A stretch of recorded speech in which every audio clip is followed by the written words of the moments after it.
السلام علیکم۔ چائے نماز پر بیٹھے ہم جب اللہ کو اپنے درد کی ساری داستان بتانا چاہتے ہیں، تب کبھی کبھی ہمارے اپنے الفاظ ہی ہمارا ساتھ نہیں دیتے۔ ہماری زبان اس درد کو بیان کرنا چاہتی ہے جس درد کی تڑپ سے آنسو تھام نہیں پاتے، لیکن زبان بیان کر نہیں پاتی، مگر آنکھوں سے بہتے آنسو اس درد کو بیان کر دیتے ہیں۔ کچھ درد لفظوں میں سما نہیں پاتے، لیکن آنکھوں سے بہتے اشک اس درد بھری داستان، اس کیفیت کو بیان کر جاتے ہیں۔ اور صرف اللہ ہی ان اشکوں سے واقف ہوتا ہے، اور صرف اللہ ہی ہماری اس کیفیت سے واقف ہوتا ہے۔ تم خود پر خود ہی ظلم کرتے ہو، تمہارے پسندیدہ شخص کے نہ ملنے پر ضد باندھ لیتے ہو، اللہ کے فیصلے کا احترام نہ کر کے ہزاروں شکوے کرنے لگ جاتے ہو، حقیقت کو تسلیم نہ کر کے خود کو خود ہی اذیت میں ڈال رکھتے ہو۔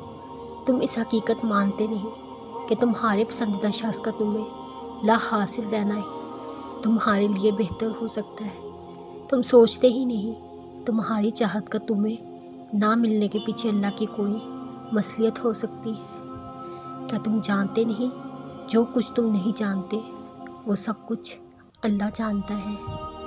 کیا کبھی سوچا ہے کیا پتہ تمہیں اس چاہت سے گزار کر ہی اس چاہت تک لے جانا ہو جو تمہارے لیے بہتر ہے۔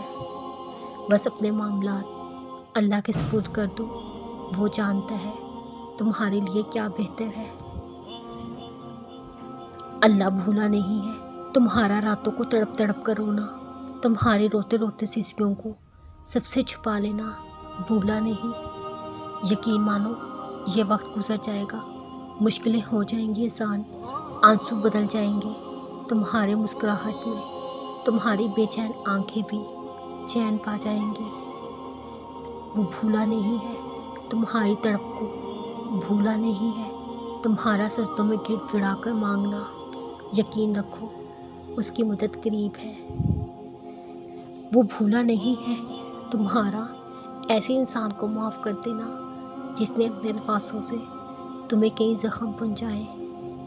بس تمہیں ثابت قدم رہنا ہے، مایوس نہیں ہونا، صبر کبھی رائے گا نہیں جاتا، تمہیں تمہارے صبر کا سیلا ضرور ملے گا۔ جانتے ہو اللہ صبر کرنے والوں کے ساتھ ہے انشاءاللہ۔ ایک اللہ ہی تو ہے جو تمہاری سسکیوں سے واقف ہے، جن سسکیوں کو تم رات کے اندھیرے میں سب سے چھپاتے چھپاتے سو گئے تھے۔